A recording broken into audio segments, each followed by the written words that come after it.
마태복음 5장 17절에서 20절까지 말씀입니다.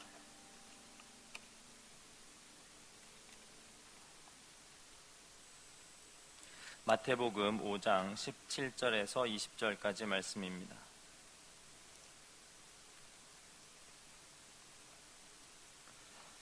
짧은 구절이니 한 목소리로 다 같이 성경을 읽도록 하겠습니다. 다 함께 읽겠습니다. 17절입니다. 내가 율법이나 선지자를 폐하러 온 줄로 생각하지 말라. 폐하러 온 것이 아니요 완전하게 하려 함이라. 진실로 너희에게 이르노니 천지가 없어지기 전에는 율법의 1.1획도 결코 없어지지 아니하리라. 다 이루리라.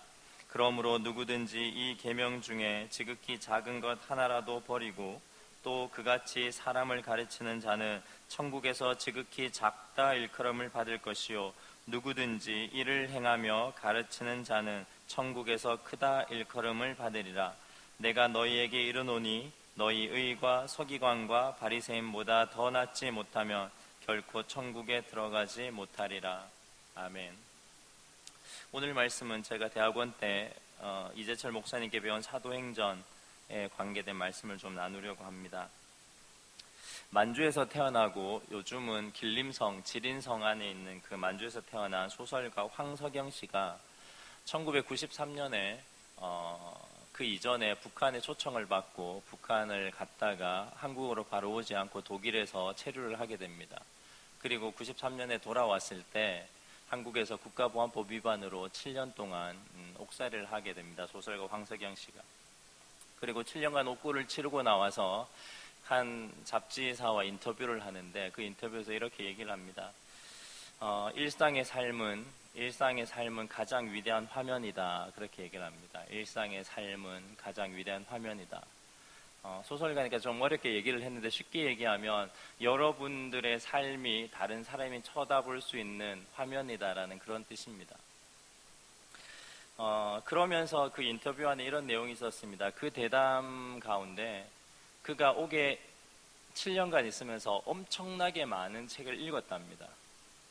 근데 그 수많은 독서에 관해서 그가 어떻게 결론을 내렸는데 이렇게 내었습니다. 일상에서 일탈한 독서는 감옥에 있었으니까 갇혀 있었기 때문에 일상이 없었습니다. 일상에서 일탈한 독서는 무의미한 관념밖에 남지 않았다. 그렇게 인터뷰를 했습니다. 즉 그의 독서는 공허한 관념의 유희였다. 공허한 관념의 유희였다라고 그 인터뷰에서 얘기를 했습니다. 왜 그가 그 7년간 수많은 폭발적인 독서를 통해서 얻은 게 없었겠습니까? 그런데 그는 그 책을 읽는 것, 독서보다 더 중요한 것이 있다고 얘기를 하는 겁니다. 사람이 관념만을 추구하고 의미만을 추구하면 어설픈 소설가나 철학가는 될 수 있습니다. 그러나 황석영 씨의 말에 의하면 소설가는 인간의 삶을 다룬다라고 얘기를 합니다. 그래서 인간의 삶을 다루기 때문에 일상이 빠지면 아무것도 안 된다라고 얘기를 했습니다. 그래서 일상이 가장 위대한 화면일 수밖에 없게 됩니다. 사실 이 이야기는 소설가에게만 국한된 이야기가 아닙니다. 세상 모든 사람에게 적용되는 이야기입니다. 사람이 인격이 좋다, 인격이 참 괜찮은 사람이다라는 게 결국은 어디에 나타납니까? 그 사람의 삶의 됨됨이와 인격은 바로 그의 삶에 비춰질 수밖에 없습니다. 그래서 일상의 삶보다 인간을 바라볼 수 있는 더 좋은 화면은 없습니다. 그런 의미에서 우리 모든 인간은, 우리 모든 사람들은 좋은 일상의 삶이라는 좋은 화면을 하나씩 가지고 살아갑니다. 신앙인도 마찬가지입니다. 좋은 신앙인이다, 내가 참된 신앙의 소유자다, 그러면 일상의 삶에서 증명해야 됩니다. 일상의 삶에서 예수 그리스도가 나타나고 예수 그리스도의 삶이 있고 하나님의 명령이 있고 하나님 나라가 있고 하나님 나라의 전쟁이 우리의 일상의 삶에서 화면을 통해서 비춰지지 않으면 참된 신앙이다라고 할 수 없습니다. 그래서 일상의 삶을 넘어서고 간과하게 되면 신앙과 삶이 괴리 상태에 있어서 항상 공허할 수밖에 없습니다. 성경책에는 마태복음, 마가복음, 누가복음, 요한복음, 예수님의 일생을 적은 그 복음서라고 있습니다. 복음서 이전에, 복음서가 먼저 있었던 것이 아니라 복음서 이전에 예수 그리스도의 삶이 있었습니다. 마찬가지로 로마서, 갈라디아서, 고린도전후서 이런 교리에 관한 책이 나타나기 전에도 분명 예수 그리스도의 삶이 먼저 있었습니다. 복음서가 뭐냐? 복음서는 이 땅에 오셔서 보여주셨던 예수의 삶의 기록입니다. 예수 그리스도는 이 복음서를 통해서 자신의 삶을, 삼위일체 되시는 삶을, 하나님 되시는 삶을, 낮아져서 사랑한 삶을 오롯이 다 화면으로 비추어내셨습니다. 그것이 복음서입니다. 그러면 교리서는 뭡니까? 이 땅에서 주님께서 보여주신 그런 삶에 대한 해석서들이 바로 서신서들, 교리서들입니다. 그러면 뭐가 중요합니까? 이런 복음서와 교리서보다 먼저 있었던 것이 무엇입니까? 너무 중요한 겁니다. 예수님의 삶입니다. 성경보다 항상 먼저 있었던 것이 예수님의 삶임을 기억해야 됩니다. 성경이 먼저 있는 것이 아니라 그 이전에 하나님 아들 예수 그리스도로서의 삶이 그 앞에 있었던 겁니다. 오늘 본문 19절을 우리 다 한번 같이 읽도록 하겠습니다. 19절입니다. 시작. 그러므로 누구든지 이 계명 중에 지극히 작은 것 하나라도 버리고 또 그같이 사람을 가르치는 자는 천국에서 지극히 작다 일컬음을 받을 것이요 누구든지 이를 행하며 가르치는 자는 천국에서 크다 일컬음을 받으리라. 이 19절을 보면 작은 율법 하나하나까지도 다 지켜야 된다라는 그런 얘기로 들리십니까? 이 말이 무슨 뜻인 것 같습니까? 사실 이 19절의 말씀은 작은 것 하나까지 율법을 다 지켜야 돼 라는 말이 아니라 글의 순서를 다시 한번 잘 보십시오. 어떻게 적혀져 있습니까? 이 계명 중에 지극히 작은 것 하나라도 버리고 또 그같이 사람을 가르치는 자는 이렇게 되어 있습니다. 두 가지로 얘기하고 있습니다. 하나님께서 얘기하신 삶의 화면에 나타내야 될 것들이 이런 것이다 라고 했는데 그런 것들을 버려버리고 행함은 없고 가르치려고 들려는 사람들은 천국에 지극히 작다 이런 얘기입니다. 다르게 얘기를 하면 천국에서 지극히 작다 일컬음을 받는 사람과 반대로 누구든지 이것을 행하며 가르치는 자는 천국에서 크다라고 얘기를 합니다. 행하며 가르친다. 우리가 성경을 진리라고 얘기합니다. 성경을 진리라고 얘기하기 위해서는 너무나 중요한 게 성경이 진리가 되게끔 하기 이전에 예수의 삶이 있었다라는 겁니다. 예수의 삶이 있었기 때문에 성경을 진리라고 얘기하는 것입니다. 무엇보다도 선행된 예수 그리스도의 삶이 빠져버리면 이 성경은 아무것도 되지 않습니다. 그래서 마태복음 5장 19절에 행하며 가르친다라는 말은 너무 중요합니다. 그래서 이 행하며 가르친다라는 이 구절이 누가에게는 굉장히 큰 도전이 되었던 구절입니다. 예수님께서 행하며 가르친다라는 이 얘기를 그의 생전에 하셨을 때 누가라는 제자는 너무나 마음에 이 말씀이 다가왔던 것입니다. 그래서 누가가 두 책을 씁니다. 원래는 한 책이었습니다. 누가가 누가복음과 사도행전을 한 책으로 썼는데 나중에 편집하면서 이제 반반씩 나눕니다. 그래서 누가복음은 복음서에 넣고 사도행전은 그 복음서 다음에 사도행전을 넣는데 두 개 다 이 누가가 쓴 겁니다. 그런데 우리가 이 말씀에 대해서 사도행전 1장 1절과 2절, 3절을 한번 보도록 하겠습니다. 제가 말씀을 한번 읽어드리겠습니다. 사도행전 1장 1절입니다. 네, 사도행전 1장 1절입니다.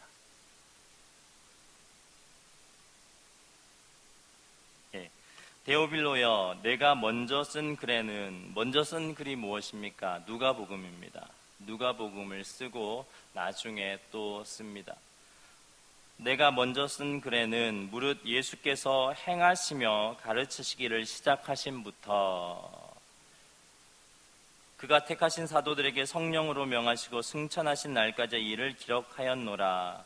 그가 고난받으신 후에 또한 그들에게 확실한 많은 증거로 친히 살아계심을 나타내사 40일 동안 그들에게 보이시며 하나님 나라의 일을 말씀하시니라. 1절부터 3절까지 누가복음을 이 딱 세 절로 요약을 하는데 그 시작을 어떻게 합니까? 사도행전 1장 1절을 다시 한번 띄워주십시오. 이 누가는 데오빌료여 내가 쓴 글에는 무릇 예수께서 행하시며 가르치기를 시작하심부터 라고 되어 있습니다. 사도행전 1장 1절을 다시 한번 띄워주십시오. 누가에게는 이 메시지가 너무 중요합니다. 사도행전의 행전이 무엇입니까? 사도들은 아포스텔, 사도란 뜻입니다. 예수님의 제자 이후에 하나님을 만났던 사람들, 그 사도들이 행전, 행할 행자에 전, 기록하여 전하다라는 뜻의 전자를 쓰고 있습니다.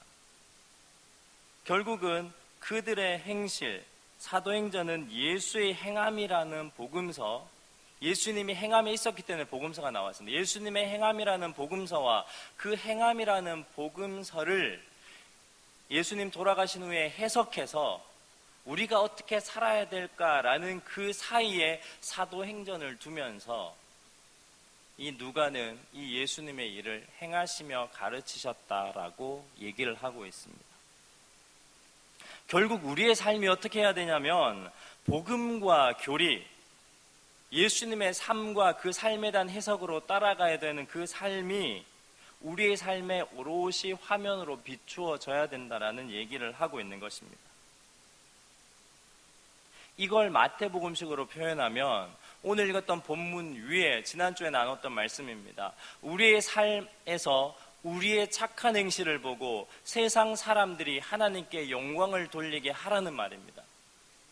그렇게 되지 않을 때 돛박 아래, 말 아래 등불을 두거나 아니면 소금이 마실 이름은 밟힐 뿐이라고 했습니다. 우리의 삶의 행함이 일상의 삶에서 나타나지 않으면 교회는, 가르침은, 복음의 가르침은 쓸데없다라는 겁니다.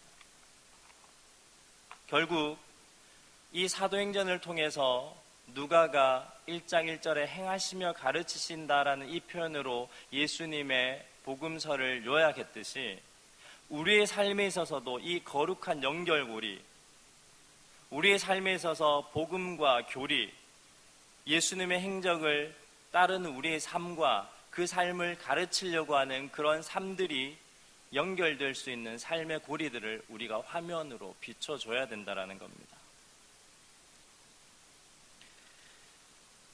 예수님의 삶에서도 이 누가가 가르치시며라고 먼저 안 쓰고 분명히 행하시기를 먼저 썼다라는 것은 그만큼 삶이 중요하다라는 겁니다. 예수님이 가르침에 더없이 중요하긴 하지만 그 예수님의 가르침은 제자들에 의해서 정리된 것이요, 그 이전에 분명히 예수의 삶이 있었다라는 겁니다. 그래서 행하심에 뿌리를 두지 않았다면 이 누가는 그런 얘기를 하는 겁니다. 2000년 이전에 벌써 예수라는 종교는 사라졌다라고 표현한다는 겁니다. 예수님은 하나님을 이 세상에 투영하기 위해서 계속해서 노력하는 삶을 살았던 겁니다.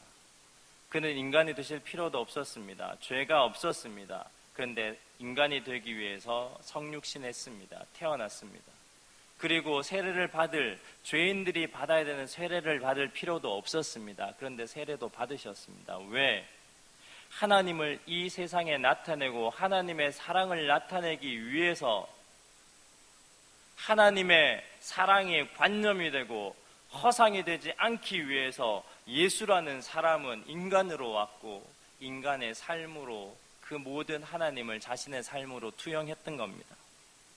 공허한 관념의 유희가 아니라 예수님은 하나님에 대한 지식으로 알고 그냥 그렇게 하나님 이런 분이야라고 가르치고 선지자로 간 게 아니라 그 삶 자체로 공허한 관념의 유희를 넘어서서 사람과 세상을 살리는 하나님 말씀 자체가 되었던 겁니다.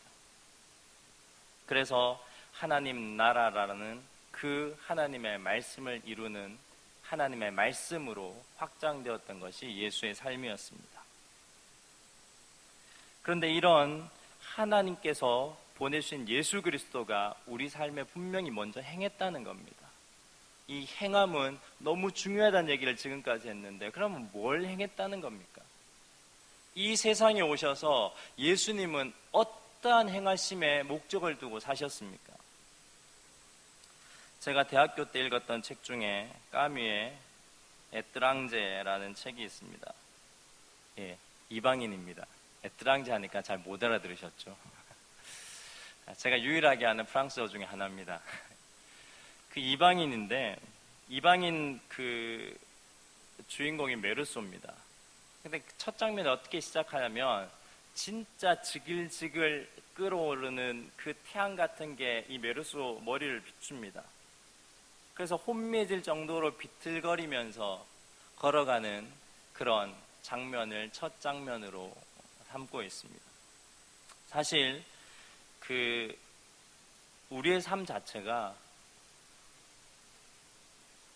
이방인이 되지 않게서 몸부림치는 것이 우리의 인생의 삶이다라고 이 책은 여러 가지 얘기 중에 하나를 얘기하는 것입니다. 우리의 삶을 한번 돌아보시오. 우리의 삶이 어떻습니까? 늘 삶에서 소외당하고 그 그룹 안에 들기 위해서, 그 공동체 안에 들어가기 위해서 얼마나 많은 노력들을 합니까? 조금 다르게 표현하면 이 이방인을 영어로 하면 아웃사이더지 않습니까? 그 그룹에서 소외된 사람들. 근데 그 안에 들어가기 위해서 얼마나 많은 노력들을 하고 있습니까? 죽음과 삶 가운데 뿔을 내리고 사는 그런 인간으로서 내가 하고 싶어하는 그 공동체에 들어가기 위해서 사업이든 공부든 벌이든 죽기 아니면 까무러치기로 살아가는 것이 우리의 삶입니다. 근데 늘 어떻습니까? 어느 하나에 들어가면 우리가 만족하게 됩니까? 내가 좋아하는 직장에 들어가면 그걸로 내가 만족하게 됩니까? 우리의 삶을 돌아보십시오. 늘 이방인입니다. 내가 어딘가에 도달하면 그 안에 인사이더, 그 안에 들어가는 그 사람이 될 수 있겠지라고 들어가 보면 늘 우리에게는 존재하는 것이 소외입니다. 신앙도 마찬가지입니다. 항상 신앙생활을 하다 보면 우리가 우리를 구원할 수 없는, 내가 나의 힘으로 나의 인생을 구원할 수 없는 지점에 이릅니다. 그렇기 때문에 오히려 더 신앙에 열심을 냅니다. 기도도 하고 말씀도 보고 헌금도 하고 봉사도 합니다. 근데 늘 우리에게 느껴지는 감정은 무엇입니까? 하나님의 말씀하신 삶의 기준에는 이방인인 것 같습니다. 이방인의 주인공 메르스와 우리에게는 차이가 없습니다. 늘 이방인으로 살아갈 수밖에 없는 것이 인간의 본질입니다. 그런데 예수님께서 이 세상에 오셔서 무언가를 가르치기 전에 행함으로 사셨는데, 그 실제적인 행함 가운데 궁극의 목적이 뭐였냐면 바로 하나님 나라 가운데 우리를 보았을 때 하나님 나라 가운데 우리를 넣기 위한 그 삶이 예수님의 행함이었습니다. 제가 마태복음을 지금 계속해서 하나님의 전쟁의 관점으로 읽어가고 있는데, 하나님께서 왜 그 거룩한 전쟁에 우리를 부르셨습니까? 이런 전쟁을 싸우라고 예수님께서 우리를 부르시는데 왜 거룩한 하나님 나라라는 전쟁 안에 우리를 부르셨습니까? 충성을 확인하시려고 불렀습니까? 아니면 어려운 삶에 힘들게 하려고, 죽이시려고 불렀습니까? 하나님께서는 주님의 은총과 사랑으로 이 이방인들, 어쩔 수 없이 영원히 이방인이 될 수밖에 없는 인간을 자신의 나라에 들어오게 하기 위해서 예수님을 이 땅에 보내신 겁니다. 예수님이 하신 일은 영원히 영원한 생명에서 이방인이 될 수밖에 없는 우리들을, 죄인된 우리들을 그 하나님 나라에 들어오게 해서 그 안에 자녀로 만들기 위해서 궁극적으로 살아갔던 모습이 바로 예수님의 행함이었습니다.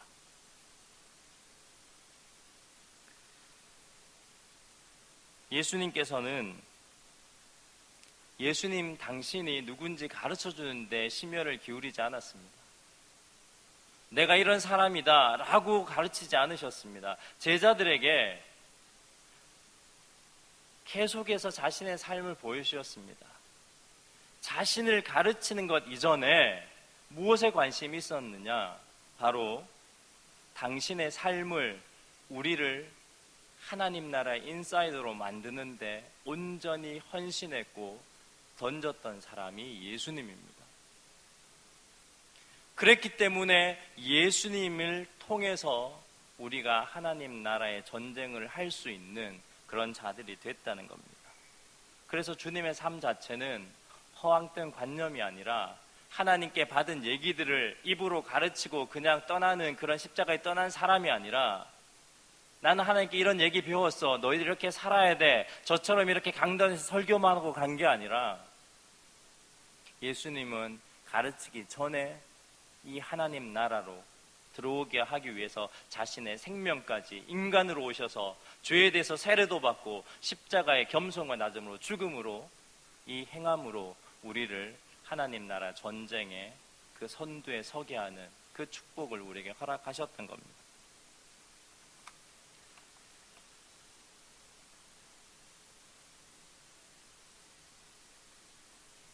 교회를 성경에서는 에클레시아라고 부르는데, 에클레시아는 우리가 역사에서 배웠던 같은 단어로 민회라고 합니다.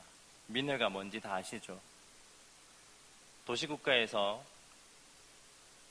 투표할 때 그렇게 하지 않습니까?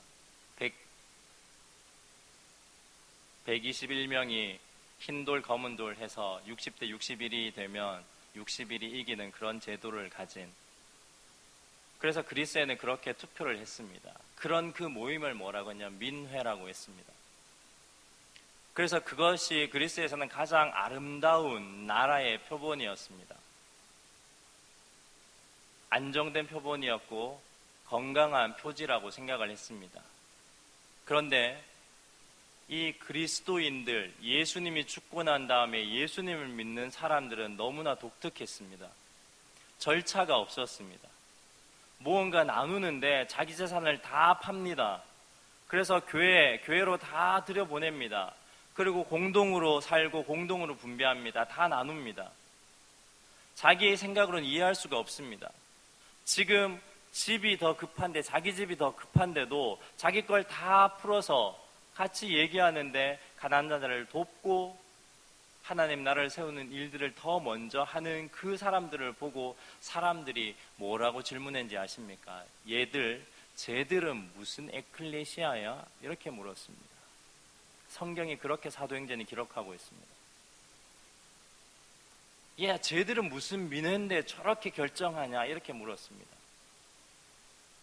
그래서 안디옥에서 가장 먼저 그리스도인, 그리스도 에클레시아라고 부르게 됩니다. 쟤들 이상한 민회인 것 같아. 우리는 60대 60일로 이렇게 바둑돌 던져서 흰돌 검은돌 하는데 쟤들은 그런 것 없이 이상한 민회야 라고 부르기 시작한 게 그리스도인입니다. 무슨 말입니까? 행함이라는 겁니다. 예수님이 가르쳤던 것은 너희가 어떻게 하면 나를 알고 나는 하나님의 삼위일체로 온 성자 아들 예수 그리스도고, 나를 믿으려면 기도 많이 해야 되고 나를 알려면 선행해야 되고, 이런 1, 2, 3의 가르침이 먼저였다는 게 아닙니다. 복음서 그리고 교리서, 우리 한국교회가 타파해야 될 게 교회라는 말의 교자가 가르칠 교자가 되었습니다. 근데 원래 에클레시아 뜻은 그런 뜻이 아니지 않습니까? 한국교회가 너무 성경 공부 열심히 합니다. 어느 나라에 가서보다 우리나라는 더 열심히 성경 공부합니다. 그래서 교회 다니는 사람은 가르치는 곳이고 말 잘하는 사람들 모인 곳이라고 많이 생각합니다. 가르칠 교자를 쓰기 때문입니다. 교회를 우리나라 1950년대는 뭐라고 불렀는지 아십니까? 예배당이라고 불렀습니다. 교회라고 안 불렀습니다. 예배당은 뭐냐면 예를 갖추어서 엎드리는 곳이다라고 했습니다. 왜 그런지 아십니까? 이 교회에 예수 그리스도, 그렇게 삶으로 행하셨던 예수 그리스도가 살아계신 곳이 교회이기 때문에 예를 갖추어서 내가 그렇게 못 살아가는 삶에 대해서 엎드릴 수밖에 없는, 예를 갖추어 엎드릴 수밖에 없는 집이 예배당, 교회였다라고 우리 신앙의 선배들은 표현을 했습니다.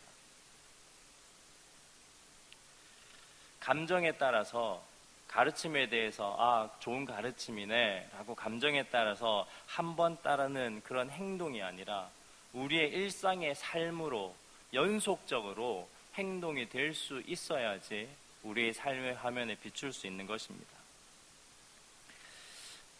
이재철 목사님이 100주년 기념교회를 시작했을 때 그 두바이에 있는 신철범 목사님이 그 교회에 이러한 축전을 보냈습니다.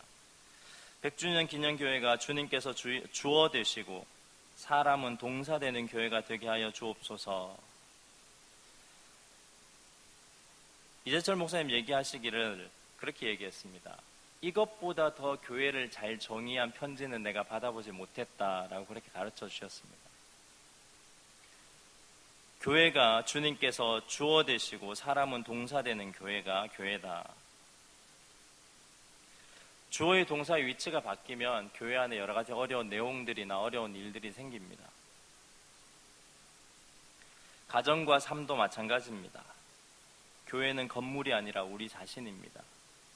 결국은 오늘 이 한 말씀 5장 19절에 그러므로 누구든지 이 계명 중에 지극히 작은 것 하나라도 버리고 행하지는 않고 그같이 사람을 가르치는 자는 천국에서 지극히 작다 일컬음을 받을 것이고 누구든지 이를 행하며 하나님을 통해 보내신 예수 그리스도가 살아갔던 삶, 복음서가 기록된 1, 2, 3의 명제가 아니라 그 복음서와 서신서가 기록되기 이전에 그 예수의 삶에 따라 행하며 가르치는 자는 천국에서 큰 자다라고 오늘 말씀하고 있습니다. 교회는 세상을 가르치려 하기 전에 우리는 누군가에게 예수님은 이렇다, 하나님은 이렇다 가르치기 이전에 우리는 살아야 됩니다. 행해야 됩니다. 늘 이방인이고 하나님의 구원에서도 이방인일 수밖에 없는 죄인된 우리를 예수님은 그 인생을 통해서 하나님 나라의 인사이드로 들어올 수 있게 만들어 주셨습니다. 그게 예수 그리스도의 평생의 행하심이었습니다. 그러면 우리의 행함은 너무 명확합니다.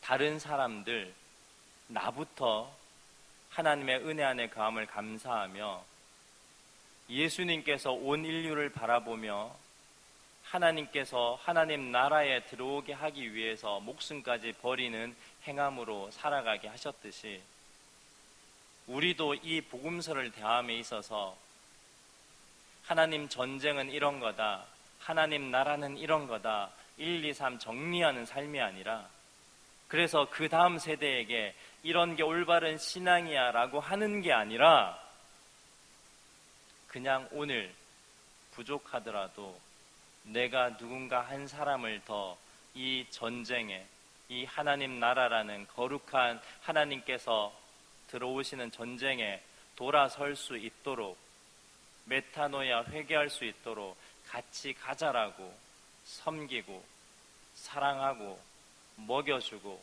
입혀주는 그 일상이 없다면 우리는 여전히 황석영 소설가가 얘기한 것처럼 관념의 유희로 신앙생활을 하고 있는 우리의 삶이라는 것입니다. 2008년 제가 대학원 2학년 때 학교 전체 신문사의 편집국장을 맡았습니다. 2008년에 무슨 일이 일어났냐면 김수환 추기경이 하늘나라 갔습니다. 그때 제가 그걸 취재하려고 명동성당에 갔습니다. 여러분도 기억하시겠지만 명동성당 앞에 그 행렬이 그 밑에 도로까지 이어져서 보통 조문을 하기 위해서 3시간에서 4시간 정도 기다려야지 정문 앞에 겨우 갈 수 있는 그런 긴 행렬이었습니다. 사열로 쭉 선 그 장관을 여러분 지금도 검색해보면 사진이나 신문기사를 통해서 볼 수 있을 겁니다. 그 장면을 찍기 위해서 맞은편 호텔에 올라가서 제가 사진을 찍고 있었습니다. 그리고 그 사진을 찍고 돌아가려고 하는데 어떤 차 4대가 들어왔습니다. 차 4대가 들어오는데 스님들이 옷을 입고 조문을 하기 위해서 섰습니다. 그런데 그 스님들이 그 맨 밑에 서서 3시간, 4시간 기다리는 사람들 사이에 제일 앞쪽으로 가더니 그렇게 해서 사람들의 안내를 받고 바로 조문하러 들어가는 것이었습니다. 4시간 후에 제가 그 광경을 다 찍고 있었는데 4시간 후에 한국 총회에서도 왔습니다. 6분의 목사님이 오셨는데 저는 내심 기대했습니다. 저분들은 서서 3시간 기다렸으면 좋겠는데. 물론 모든 행사에는 시간 약속이 있고 하지만 그분들도 와서 그렇게 기다렸던 사람들 앞에 들어가서 또 조문을 하고 사진을 찍고 갔습니다. 제가 그 2 사진을 그 기사에 올리면서 그런 얘기를 했었습니다. 조문보다 3시간 서 있으면 더 복음이 아니었을까라는 내용의 기사를 썼던 기억이 납니다. 누군가 위로해주고 함께 슬퍼해주고 하는 게 좋은 일입니다.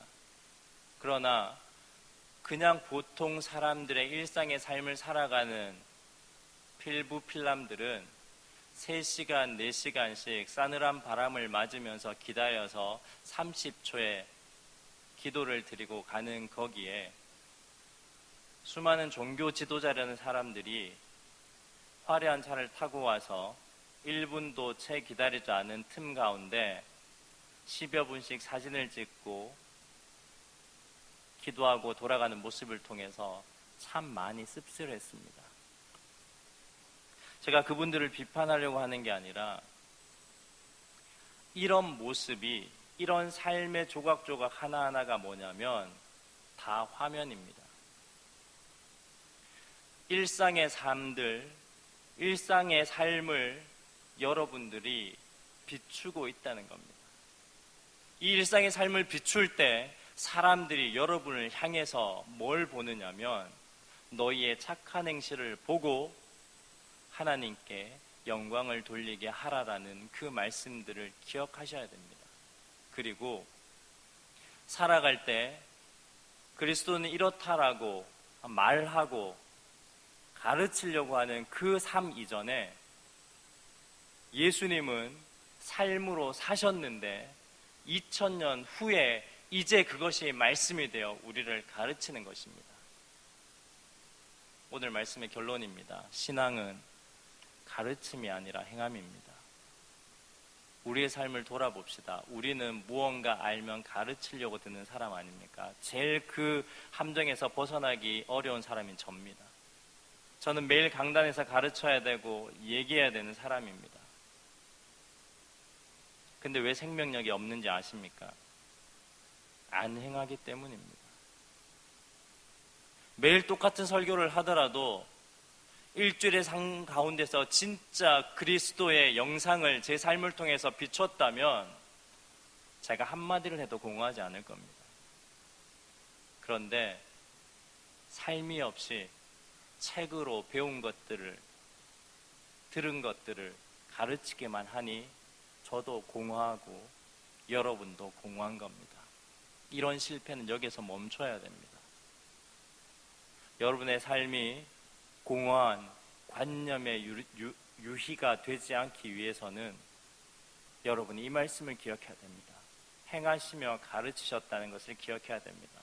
가르침은 여러분의 소관이 아니라 여러분이 하나님 주신 그 전쟁과 삶으로 삶을 비췄을 때 여러분의 삶에 대해서 하나님께서 그 많은 사람들에게 가르치게 하십니다.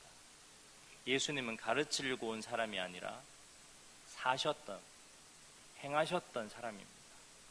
그 행하셨기 때문에 그 다음 삶은 하나님께서 가르침이라는 하나님의 축복을 허락해 주셨습니다. 그런 가르침은 2000년이 지난 지금에도 여전히 가르침으로 남아 있습니다. 아니, 세상이 끝나는 날까지 계속 있을 것입니다.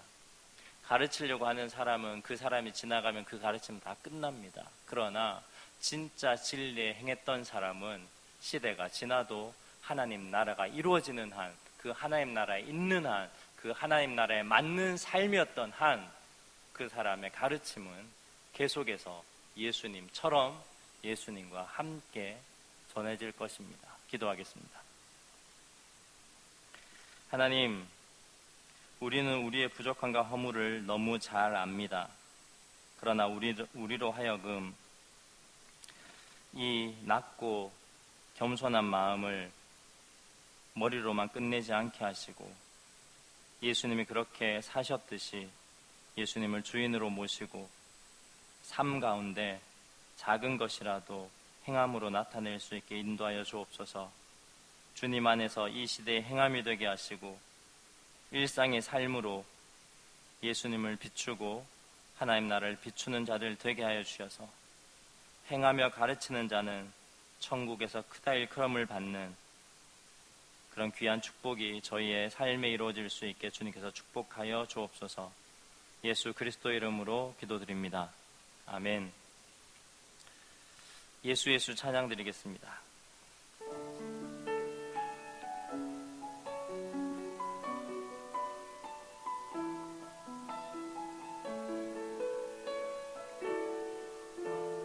슬픈 마음 있는 자, 몸과 마음 병든 자, 누구든지 부르시오. 예수 이름 부르시오. 그 이름을 믿는 자, 그 이름을 부르는 자, 그가 어떤 사람이든 그는 구원 얻으리. 슬픈 마음 있는 자, 슬픈 마음 있는 자, 몸과 마음 병든 자, 누구든지 부르시오. 예수 이름 부르시오. 그 이름을 믿는 자, 그 이름을 부르는 자, 그가 어떤 사람이든 그는 구원 얻으리. 예수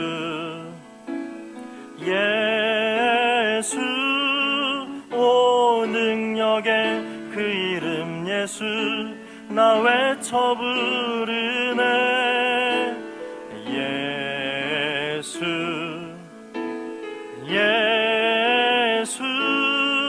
오 구원의 그 이름 예수 나 외쳐 부르네. 예수 그리스도. 은과 금은 내게 없으나, 은과 금 내게 없으나 나 가진 건 너에게 주니. 능력의 이름 예수라. 그 이름을 붙드시오. 그 이름을 믿는 자, 그 이름을 외치는 자, 그가 어떤 사람이든 그는 주의 영광 보리라. 예수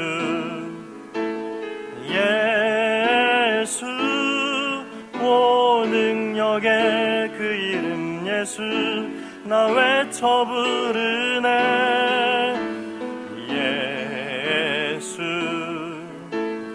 예수 오 구원의 그 이름 예수 나 외쳐 부르네. 예수 그리스도 우리에게 주신 영광의 이름 나 어찌 잠잠하리. 세상에 크게 외쳐 부르리 나의 주 예수 그리스도.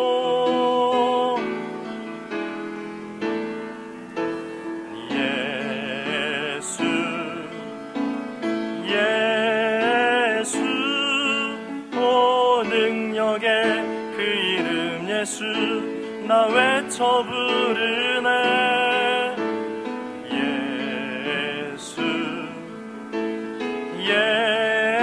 예수 오 구원의 그 이름 예수 나 외쳐 부르네. 예수 예수 예수 오 능력의 그 이름 예수 나 외쳐 부르네. 예수 그리스도.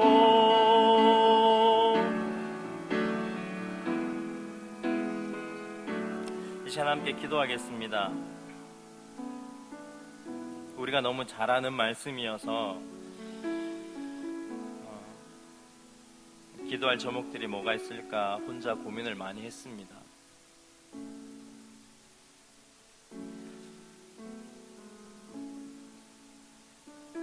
복음서 이전에, 서신서 이전에 예수님의 삶이 있었습니다.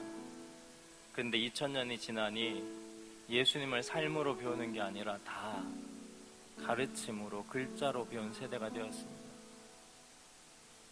그러면서 거기에 너무 익숙해져서 삶 없이 내 입술로 몇 마디 고백하면 우리가 신앙을 가졌다라고 위로받을 수 있는 세대가 벌써 되어버렸습니다. 우리 청년들에게, 우리 성도들에게 권합니다.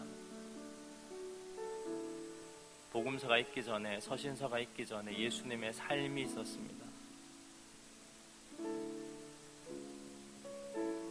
우리의 삶은, 일상의 삶은 하나님의 나라를 비추는 화면입니다. 이번 한 주 행하시길 바랍니다. 뭘 행해야 될지 모르는 분 오늘 기도하시기 바랍니다. 예수님이 우리에게 하셨던 것 하시기 바랍니다. 늘 영적으로 육적으로 이방인이 될 수밖에 없는 우리를 자신의 나라에 드리기 위해서 먹이시고 입히시고 십자가에까지 돌아가셨습니다. 그거 예수님의 했던 일 전부입니다. 그 행하시며가 이렇게 두꺼운 성경을 우리에게 가르침이 되어 내려오고 있습니다. 오늘 우리의 삶에 이 예수 그리스도를 회복하기를 원합니다. 예수 그리스도의 삶을 회복하기 원합니다. 하나님 나라에 돌아서게 하기 위해서 우리의 삶이 그런 일정을, 예수 그리스도의 삶을 비춰주길 원합니다. 예수님이 먹이셨다면 여러분도 먹이십시오. 예수님이 입히셨다면 여러분도 입히십시오. 예수님이 용서했다면 여러분도 용서하십시오. 예수님께서 걸어가셨다면 여러분도 함께 걸어가십시오. 예수님이 손해보셨다면 여러분도 손해보십시오. 예수님이 영원히 본질적으로 이방인이 될 수밖에 없는 사람을 품으셨다면 여러분도 거들떠 볼 수 없고 함께 할 수 없는 그 사람들을 안으십시오. 가르치려고 하는 우리 청년들과 성도가 아니길 원합니다.